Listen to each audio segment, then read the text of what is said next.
Right, we are live. Yes, so sorry the Derby Digest is a day late. I was knackered yesterday because I travelled down on the train. So by the time I got home, I was just done. So yeah, I suppose we should talk about some of the changes that were made under this managerial structure of Liam Rosenior, Wayne Rooney, Justin Walker, and Shea Given. Firstly, it was pretty obvious that they talked about simplicity in the press conference a couple of days prior, and it was pretty obvious that that was the message, because it was a bank of four, bank of five, and then Martin Waghorn was sort of the lone man pressing, and then they kind of moved and did that. It was fine. It wasn't particularly groundbreaking, but then it was never designed to be. Yesterday was never going to be an entertaining game. From a Derby perspective, particularly when they spoke about simplicity and just breaking things down and getting it back to basics. It was okay. Opta charted Derby down as having 13 chances, but actually their XG was 0.56, I think. Now that XG is middle of the pack for Derby this season, middle of a very depressing pack, but middle of the pack still. But the problem that I have is that they also charted them with having 0 big chances, and I'm not quite sure what determines that, but 0 from 13 created, it shows that the quality of chance that the team are creating right now is just not that good. And that is not a new issue. And this was almost a game. This was almost a game that we'd seen pretty much all season from Derby.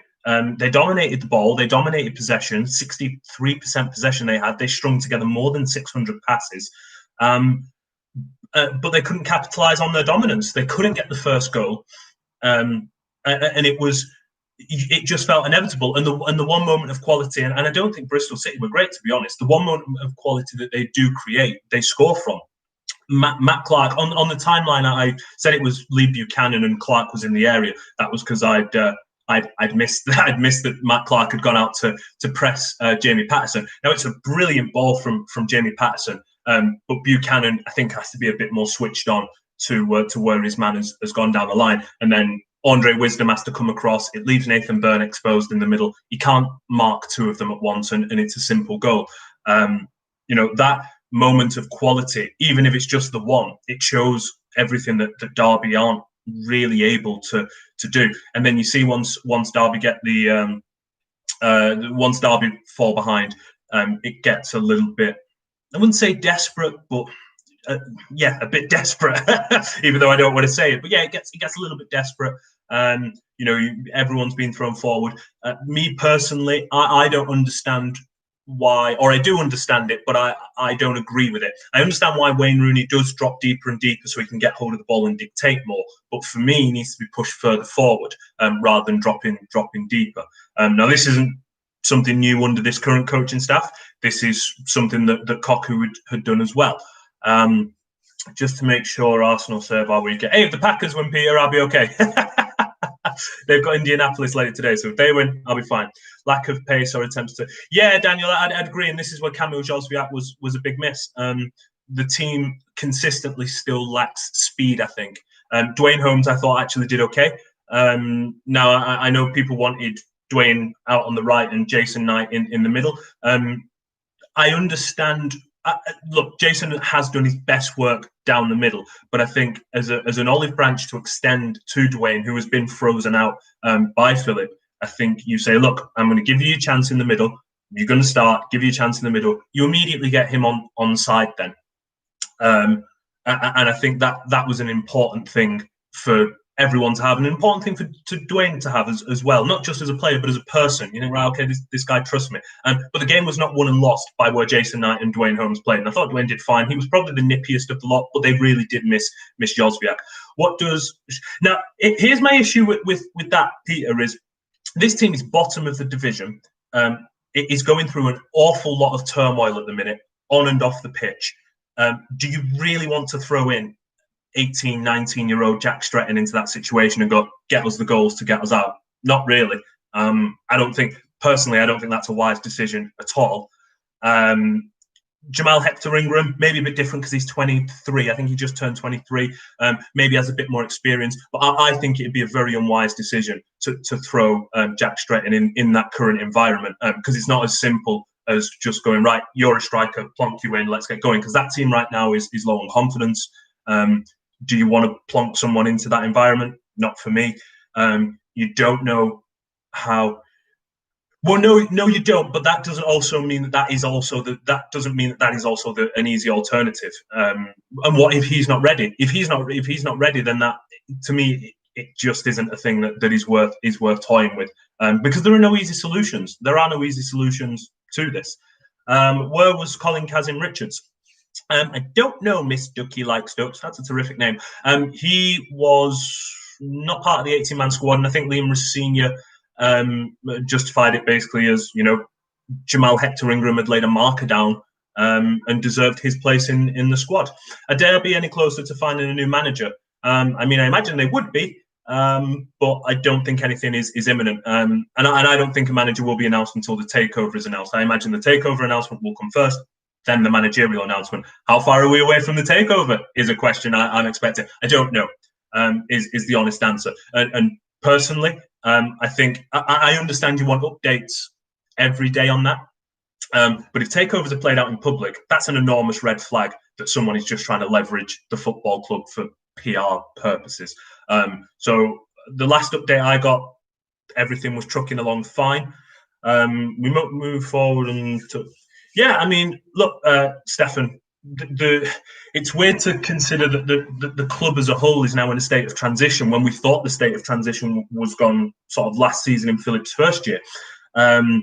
And now we're back to transitioning again. I thought the interesting thing from it going back to the game, I thought the interesting thing was how many changes they made.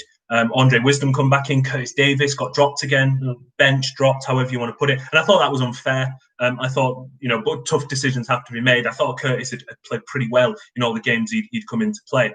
Max Bird got another start. Now, Bird and Rooney, when things are going well, Bird and Rooney are great to have at the controls. When you need to quicken the pace and quicken the tempo, one of them has got to start getting that ball out much, much quicker.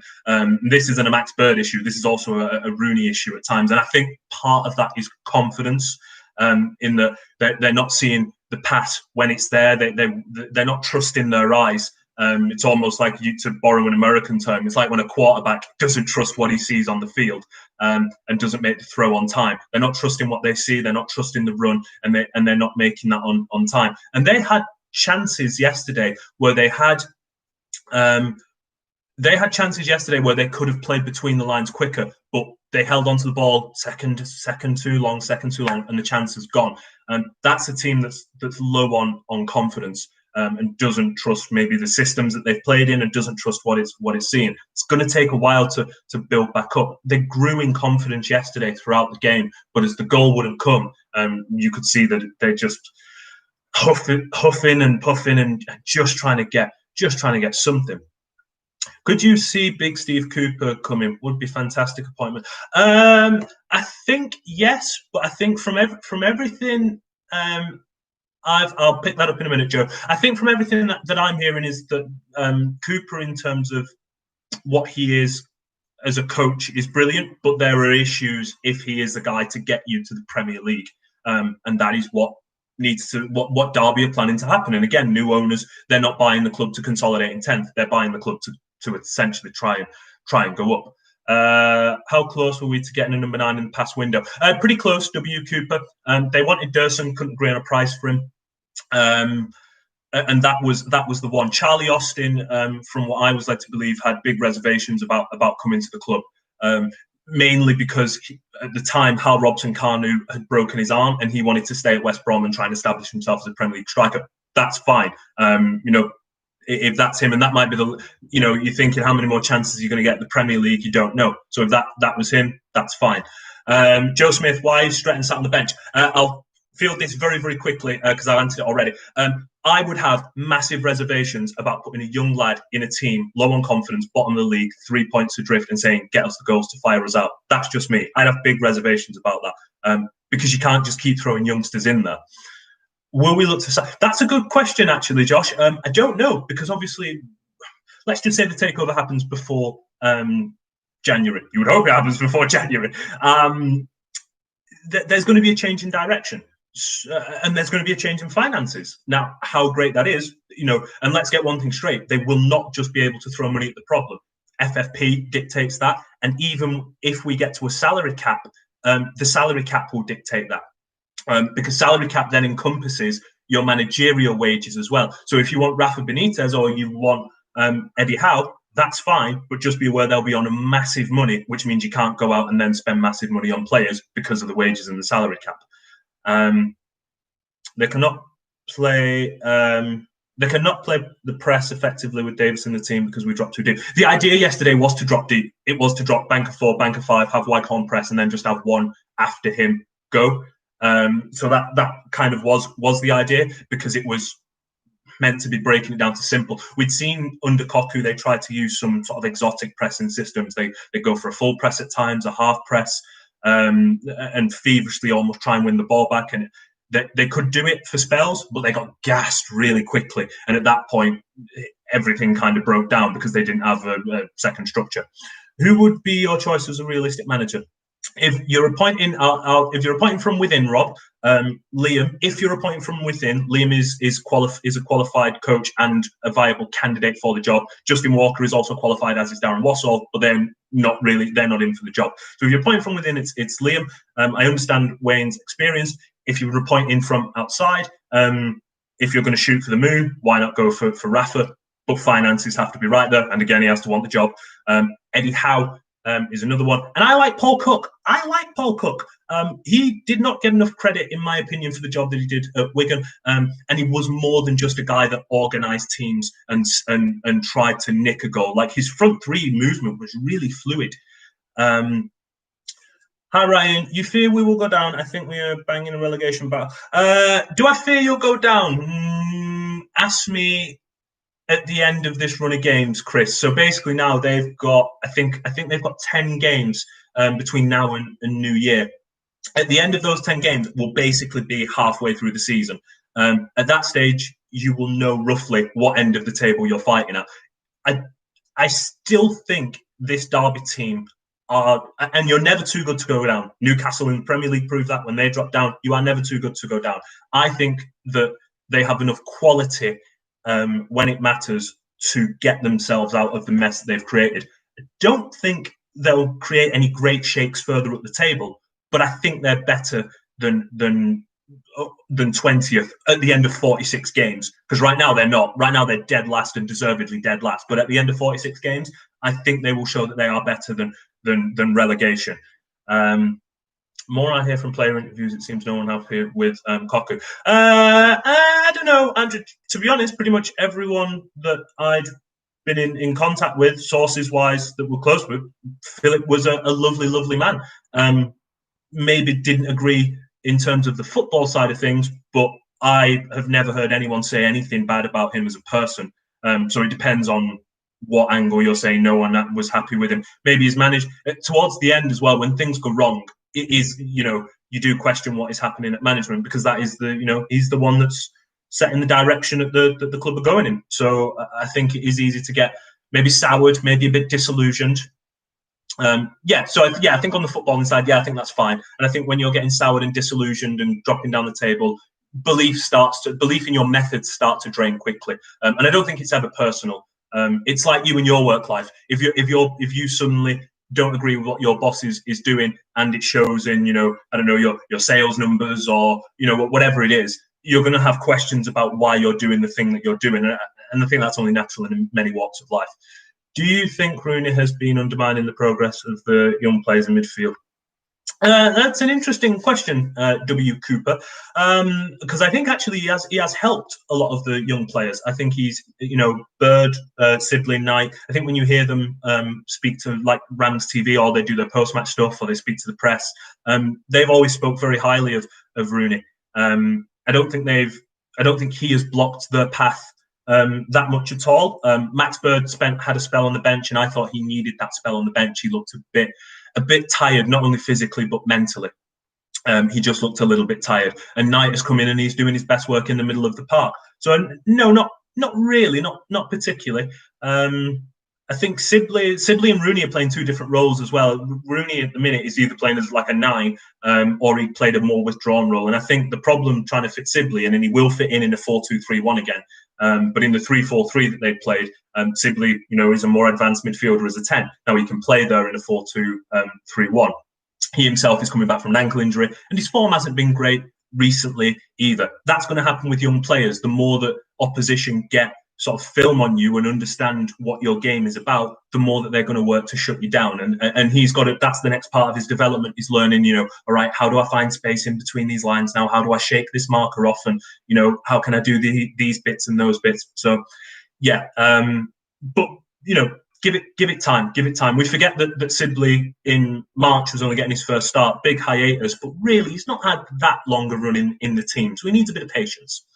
At what point do we panic? If you're still in this situation in New Year, Peter, excuse me, if you're still in this situation in New Year, I think it's fair to have concerns. In the Championship, it's a long season, but by New Year, we'll be halfway through that long season. And if the club is still bottom or, more than a win, adrift of safety, I think it's fair to have some concerns. And then again, that may dictate what happens in January. I imagine it would. Amazingly, despite only scoring 5 goals all season, if we win the next game, we can come out of the bottom 3. It's completely sad.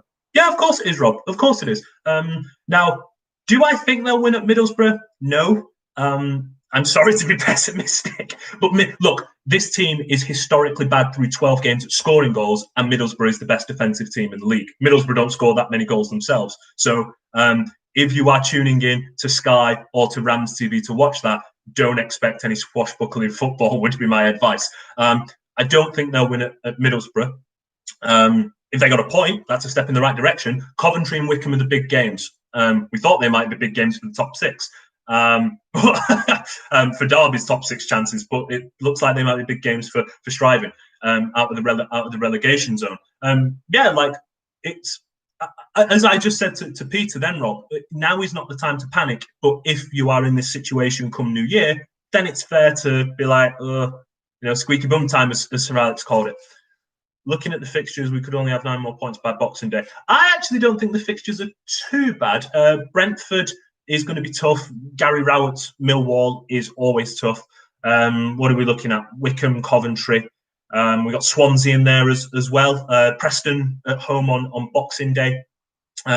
Look, these are winnable fixtures, but you're looking at this current iteration of the team, and you wonder, will they win them? That's the issue you're having to square, isn't it? The quality of the opposition on paper with what they are churning out on the field currently. So that's Mel is very quiet. Yeah, I mean, he is trying to get a takeover done and dusted. And again, I know there's managerial issues to sort out, but the thing is, Mel isn't going to be picking that next manager, so there's not really much he can say because the new ownership is going to be picking that next manager, and he's not going to come out and talk about the ownership because you don't want these things played out in public, as I said previously in the video. They're big red flags if ownership talks have been played out in public. Could only pick Wickham, Rotherham as winnable current performances. Right, but as a counter to that, Peter, did you have them down as beating Norwich away? So it's football. It's mad. It's football. I don't think many of us had them down as beating Norwich. I had a weird feeling they'd get something at Norwich, but I didn't have them down producing that kind of display and a win at Norwich. So we just don't know. And I thought they would. I thought they would get 4 points from Barnsley and QPR at home. I had a weird feeling they'd get something last night. We just don't know. We don't know what they'll turn up and do, and we don't know the evolution of this team under Rossini, Given, Walker, and Rooney. If it's going to be a bank of 4, bank of 5 counter attack, we don't know how that plays out. I mean, you've got to be efficient in that, and they're not. So we just don't know. Yeah, exactly. So, but that's it. But I understand when you're bottom, everyone is above you, so everyone is better than you. That's how it works. And you look at it and think, oh man, where are we going to get those wins from? What do you think is needed? Joe, last question I will field because we've been going on for 20 minutes. I think they need Josviak back in the side because the team lacks pace, and if you're going to go bank of 4, bank of 5, when you get the ball, you need to get up the pitch. which I think is what Dwayne Holmes did quite well, to be fair. But I think Jozwiak is the quickest guy in the squad, and I think they need him in the side. And they need to be more efficient. They need to get the ball into good positions in the 18-yard area. Taking shots from 20, 25 yards and getting deflections and corners is great. But they need to get more chances inside and around the penalty area, sort of from the D inwards, in the box, and then they need to take those chances. Because if they create 10 chances a game, but then they all pass them up, then creating the chances does absolutely nothing. They just have to start finding the back of the net, and that's easy for all of us to say. I imagine as a striker, it weighing on your confidence. It's not great. You just want any scruffy shot to go in and then chests are out, shoulders, head up.